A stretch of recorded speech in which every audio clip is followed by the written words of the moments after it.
Chair কিন্তু chair, সেই চেয়ারে বিডিও কিংবা আইসির চেয়ারে, এসপি কিংবা ডিএম এর চেয়ারে আমরা কিন্তু বসতে পারি না।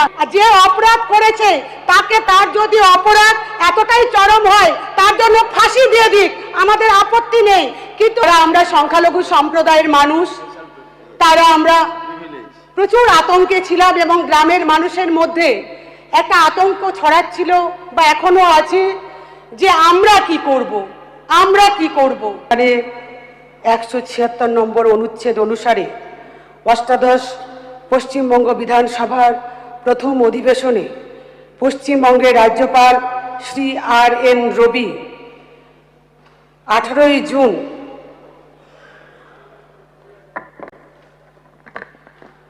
যে বক্তব্য পেশ করেছেন এবং সরকারের বক্তব্য রাজ্যপালের ভাষণে উঠে এসছে। আমি প্রথমেই রাজ্যপালের ভাষণে বক্তব্যে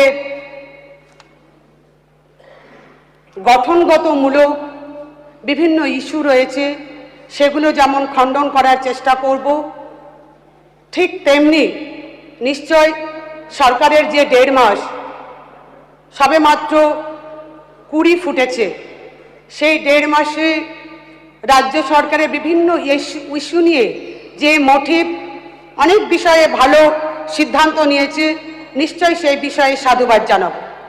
প্রথমে আমি সমস্ত অনারেবল যারা ইলেক্ট হয়ে এসেছেন মেম্বার্স, তাদেরকেও আমি আন্তরিক ধন্যবাদ জানাচ্ছি, স্পিকার সাহেবকেও ধন্যবাদ জানাচ্ছি। এই রাজ্যপালের ভাষণে একটা কথা উঠে এসেছে, ভয়হীন সরকার। এই কথাটা উঠে এসেছে এবং এই লেখনীতে 4 নম্বর অনুচ্ছেদে যে বক্তব্যটা উঠে এসেছে যে জাতি, ধর্ম, বর্ণ নির্বিশেষে এবং জাতীয় নিরাপত্তা রক্ষার স্বার্থে এই সরকার কাজ করবে। এটা সত্যি যে যখন প্রথম পশ্চিমবাংলার মাটিতে বিজেপির নেতৃত্বে সরকার গঠন হয়, তখন যারা আমরা সংখ্যালঘু সম্প্রদায়ের মানুষ, তারা আমরা প্রচুর আতঙ্কে ছিলাম এবং গ্রামের মানুষের মধ্যে একটা আতঙ্ক ছড়াচ্ছিল বা এখনো আছে যে আমরা কি করব। কারণ আমরা যারা সংখ্যালঘু মানুষ, তারা আমরা জানি যে সংবিধানের আর্টিকেল 14, আর্টিকেল 15, আর্টিকেল 25 সমস্ত ধর্ম, বর্ণ, জাতি নির্বিশেষে সকলের মৌলিক অধিকার এবং সকলের সমান অধিকার রয়েছে, সেটা সংবিধানে বলা হলেও আমরা যারা সংখ্যালঘু সম্প্রদায়ের মানুষ, আমরা দেখেছি যে এই পশ্চিম বাংলার মাটিতে, ভারতবর্ষের মাটিতে যখন যে সরকারি গঠন হয়েছে না কেন, তখন সব সময় আমাদের মুসলিম সংখ্যালঘু ভোটকে ভোট ব্যাংক হিসেবে ব্যবহার করা হয়েছে। কেউ বলে আমরা মুসলিম ভোট নিয়ে আমরা সরকার গঠন করেছি, আবার কোনো সরকার বলে যে আমরা মুসলমান ভোট বাদ দিয়ে আমরা সরকার গঠন করেছি। আমি একটু আপনাদের ইতিহাস বলতে চাই যে আজকে আমরা কারা। আমরা তো চাই শুধুমাত্র সম্মান, আমরা চাই অধিকার, এর থেকে তো বেশি কিছু নয়। ভারতবর্ষের মাটিতে এখনো পর্যন্ত মুসলিম সংখ্যালঘুদের মধ্যে কেউ প্রধানমন্ত্রী হয়নি। পশ্চিম বাংলার মাটিতে এখনো মুসলিম সম্প্রদায়ের মধ্যে কেউ মুখ্যমন্ত্রী হয়নি এবং এবারে আমরা এটা আশাও করিনি এবং এটা আমরা আশাও করি না। আমরা আশা করি যে সরকারি গঠন হবে সে যেন সমস্ত পিছিয়ে পড়া শ্রেণী, সমস্ত পিছিয়ে পড়া বর্ণের মানুষের জন্য সমান অধিকার প্রয়োগ করে তাদেরকে এগিয়ে নিয়ে যাওয়ার চেষ্টা করবে, এটাই আমরা আশা করি। কিন্তু আজকে আমরা দেখতে পাচ্ছি যে আজকে ঈদের নামাজকে কেন্দ্র করে সরকার যে সিদ্ধান্ত নিয়েছে, আমরা তাকে সাধুবাদ জানিয়েছি। কিন্তু সাধুবাদ জানানোর পরেও আমরা দেখলাম এই সরকারের একজন গুরুত্বপূর্ণ মন্ত্রী এসআইআর হয়ে যাওয়ার পরেও অনুপ্রবেশ এবং আমাদের যারা অনুপ্রবেশের মধ্য দিয়ে এবং এসআইআর এর মধ্য দিয়ে এখানে যারা উপযুক্ত নাগরিক, সেটা সঠিক হয়ে যাওয়ার পরেও একজন গুরুত্বপূর্ণ মন্ত্রী তিনি বক্তব্য রাখেন বলেছেন যে নামাজ পড়তে গেলে বাংলাদেশে যেতে হবে, এটা আমাদের অন্তরে লেগেছে। তাই অনুরোধ করব এই হাউসের কাছে এমন কিছু বক্তব্য রাখবেন না যে সংখ্যালঘুরা সবসময় তাদের নিজস্ব আইডেন্টিফিকেশনে ভোগে। এ থেকে আমাদেরকে উদ্ধার করুন। আমরা বাঁচতে চাই, আপনাদের মতো আমরা এগিয়ে যেতে চাই, আপনাদেরকে সকলকে সহযোগিতা করতে চাই, আমরা শুধু সম্মান চাই, এটাই আমাদের কথা। আমাদের এই বক্তব্যে রাজ্যপালের বক্তব্যে আরেকটি পয়েন্ট উঠে এসছে, সেটা হচ্ছে ভারতীয় নাগরিক সুরক্ষা সংহিতা বিএনএসএস। আমরা দেখলাম এখানে একটা যে আমাদের যে নিয়ম রয়েছে বা আইন রয়েছে তাতে সেখানে হাতকড়া পরানো যায় না, এবং হাতকড়া পরাতে গেলে সেটা যে অপরাধী তার পারমিশন নিয়ে হাতকড়া পরাতে হয়। কিন্তু আমরা দেখতে পেলাম যে আজকে আমাদের যেই হোক না কেন, বিভিন্ন পদাধিকারী হোক কিংবা বিভিন্ন আমাদের যারা আমাদের জনপ্রতিনিধি হোক, যারা অপরাধী, তাদেরকে আমরা কি দেখলাম যে পুলিশের সামনে যে অপরাধ করেছে তার যদি অপরাধ এতটাই চরম হয় তার জন্য ফাঁসি দিয়ে দিক, আমাদের আপত্তি নেই। কিন্তু পুলিশের সামনে থুতু দেওয়া হচ্ছে, গলায় মালা দেওয়া, গলায় জুতোর মালা পরানো হচ্ছে। এমনকি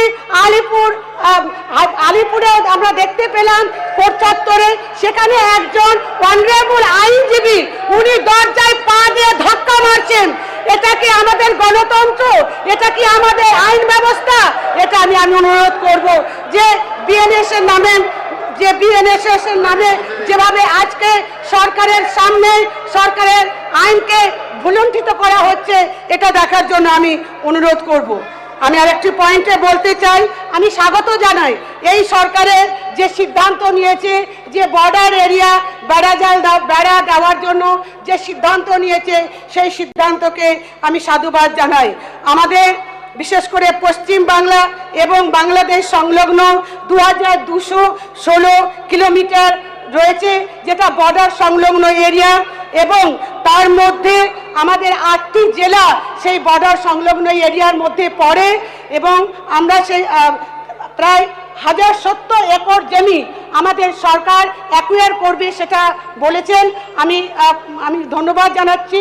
কিন্তু একটা জিনিস আমি বলতে চাই যে 1070 একর জমি যে বিএসএফের হাতে তুলে দেওয়ার সিদ্ধান্ত নিয়েছে, সেই জমিকে কেন্দ্র করে বিশেষ করে যারা কৃষক, যারা কৃষি জমির সঙ্গে যুক্ত, সেই কৃষক এবং কৃষি জমির সঙ্গে যারা যুক্ত কৃষিজীবী মানুষ, তাদের স্বার্থের জন্য আমি এই হাউসের কাছে আবেদন করব যে বিএসএফকে সেই জমি তুলে দেওয়ার সময়, যেহেতু এটা গরিব মানুষদের কৃষি জমি, তো তাদের জন্য যেন ল্যান্ড লুজার সার্টিফিকেট তাদেরকে দেওয়া হয় এবং তাদেরকে এক্সাম্পটেড ক্যাটাগরির মধ্যে ফেলে চাকরিতে যেন তাদেরকে সেই পরিবারের একজনকে চাকরি দেওয়া হয়, সেই আবেদন অবশ্যই আমাদের থাকবে। আমি যে পয়েন্টটি আরো আপনাদের কাছে তুলে ধরার চেষ্টা করব,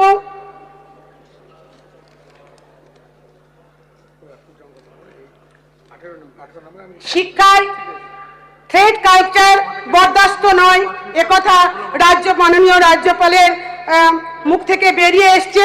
কিন্তু আমি আপনাদেরকে বলতে চাই, শিক্ষায় থ্রেড কালচার বরদাস্ত নয়, কিন্তু পাশাপাশি দেখছি প্রশাসনিক জায়গায় আমাদের বিডিও এবং আইসি চেয়ারে যেভাবে অনারেবল আমাদের মন্ত্রীরা বসছেন, সেটা কিন্তু আগামী দিনে থ্রেড কালচারের ইঙ্গিতই দেয়, সেই কথাটা আমি মনে করিয়ে দিতে চাই। তাই অনুরোধ রাখবো, চেয়ার কিন্তু চেয়ার, সেই চেয়ারে বিডিও কিংবা আইসির চেয়ারে, এসপি কিংবা ডিএম এর চেয়ারে আমরা কিন্তু বসতে পারি না। তাই কোনো প্রকারে তাদেরকে দাবিয়ে দেওয়ার জন্য চেষ্টা না হয়, তাদেরকে থ্রেড কালচারের আওতায় যেন ফেলা না হয়, সেই আবেদন আমার থাকবে। আপনার 1 মিনিট। ঠিক আছে, আমি শেষ করব 1 মিনিটের মধ্যেই। আমি এসআইআর নিয়ে একটু কথা বলতে চাই। এই রাজ্যপালের ভাষণে যে ইস্যুকে কেন্দ্র করে সরকার তৈরি হয়েছে, যে ইস্যুকে কেন্দ্র করে সরকার গঠন হয়েছে, এসআইআর, সেই এসআইআর নিয়ে সরকার তো গঠন হয়ে গেছে, কিন্তু যারা ডিলিটেড ভোটার সেই ডিলিটেড ভোটাররা যারা ট্রাইব্যুনালে গেছে এখনো পর্যন্ত ট্রাইব্যুনালে গিয়ে কতদিনের মধ্যে তাদের সমস্যার সমাধান হবে একটি কথাও এসআইআর সম্পর্কে এই রাজ্যপালের ভাষণে নেই। আমি কিন্তু এটা স্ট্রংলি আমি বিরোধ করছি যে এসআইআর সম্পর্কে যারা ট্রাইব্যুনালে আবেদন করেছেন সরকারের ভূমিকা কি, কতদিনের মধ্যে তারা তাদের ভোটাধিকার ফিরে পাবে, অরিজিনাল ভোটাধিকার ফিরে পাবে, সেই বক্তব্য আমি আশা করি জবাবি ভাষণের মাধ্যমে উঠে উঠবে। এবং ইতিমধ্যে আমি আরেকটা কথা বলি যে এই সরকার এমন একটা মুসলিম বিদ্বেষী সরকার পরিচয় যেন না দেয়, কারণ কয়েকদিন আগে আমরা দেখলাম পাক সরকার সংলগ্ন যে রাস্তা সুরাবর্দী এভিনিউ এর নাম বদল করে গোপাল মুখার্জি রোড ঘোষণা করা হয়েছে। আমি অদ্ভুত একটা সরকার হতে পারে অনারেবল শুভেন্দু অধিকারীর নামেও আরো 5টা শুভেন্দু অধিকারী হতে পারে, কিন্তু তার মানে এই নয় যে বাইরের শুভেন্দু অধিকারীকে আমি এনে অনারেবল সিএম এর জায়গায় বসিয়ে দিব, এটা কিন্তু হতে পারে না। আমরা জানলামই না যে সুরাবর্দী এভিনিউ তার নামে রাখা হয়েছে, অথচ তার নাম কেটে দিয়ে আজকে গোপাল মুখার্জি রোড করে দেওয়া হলো। এটা কি চিন্তার বিষয় হলো না? কারণ একটাই আমি খুঁজে পেলাম যে নামটা হচ্ছে সুরাবর্দী, কারণ নামটা হচ্ছে মুসলিম নাম, তাই ভাবছে যে মুসলিম নাম রাখা যাবে না। তাই এটা আমি অনুরোধ করব যে ইমিডিয়েট যে এই সংশোধন করে নিয়ে যে সুরাবর্দী এভিনিউর নাম ছিল সেই সুরাবর্দী এভিনিউ যেন নাম রাখা হয়, সেটা আমি আপনাদের কাছে অনুরোধ করব। যাই হোক, আমি আমার বক্তব্য না বাড়িয়ে আমি আপিল করব রাজ্যপালের অনেক ভালো কথা আছে, এগুলোকে সমর্থন করিয়ে এবং যে বিষয়ে আমি তুলে ধরলাম এবং আমাদের দল থেকে যেগুলো সংশোধনী আমরা দিয়েছি সেটাকে সমর্থন করবেন এই বলে আমার বক্তব্য শেষ করছি। ধন্যবাদ স্যার। কি রে, তোর বেশ র্যাশ হয়েছে দেখছি। হ্যাঁ রে, কি করবো বলতো, র্যাশগুলো কিছুতেই কমছে না। অনেক কিছু ইউজ করলাম তবুও কমছে না। আমার মনে হয় তোকে কোনো একজন ভালো ডার্মাটোলজিস্টের কাছে দেখানো উচিত। তুই ঠিক বলেছিস, কিন্তু কোনো ভালো ডার্মাটোলজিস্ট থাকলে একটু সাজেস্ট কর না প্লিজ। এই তোর তো একবার র্যাশ হয়েছিল না, তুই কোথায় দেখিয়েছিলিস? তুই একবার গৌরীদেবী হসপিটালসে দেখাতে পারিস, ওখানে ভালো এক্সপিরিয়েন্স ডার্মাটোলজিস্ট আছে। আমারও সেম প্রবলেম হয়েছিল, এখন ওখানে ট্রিটমেন্ট নিয়ে আমি এখন ঠিক আছি।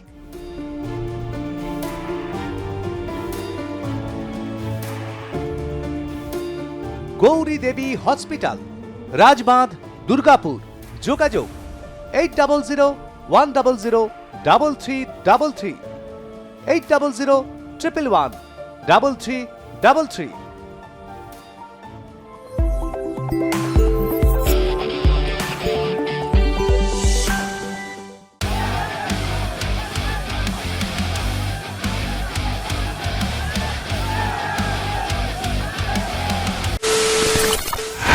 খবরের নামে প্রতিদিন সন্ধে আপনার ড্রয়িং রুমে কি শুধুই চিৎকার চেঁচামেচি খেয়ে আসে? বিতর্কের নামে চলে গালাগালি আর কাদা ছোড়াছুড়ি। এবার সময় পরিবর্তনের, কারণ আমরা কান ফাটানো চিৎকারে বিশ্বাস করি না। আমরা বিশ্বাস করি খবরের সত্যতায়। আমরা কোনো পক্ষের হয়ে গলা ফাটাই না, আমরা সাধারণ মানুষের হয়ে প্রশ্ন তুলি। চিৎকার নয়, শুধু খবর হবে যেখানে বিতর্ক আছে কিন্তু কুৎসিত ঝগড়া নেই। সঠিক তথ্য, বিশ্বস্ত খবর। নজর রাখুন আর প্লাস নিউজে।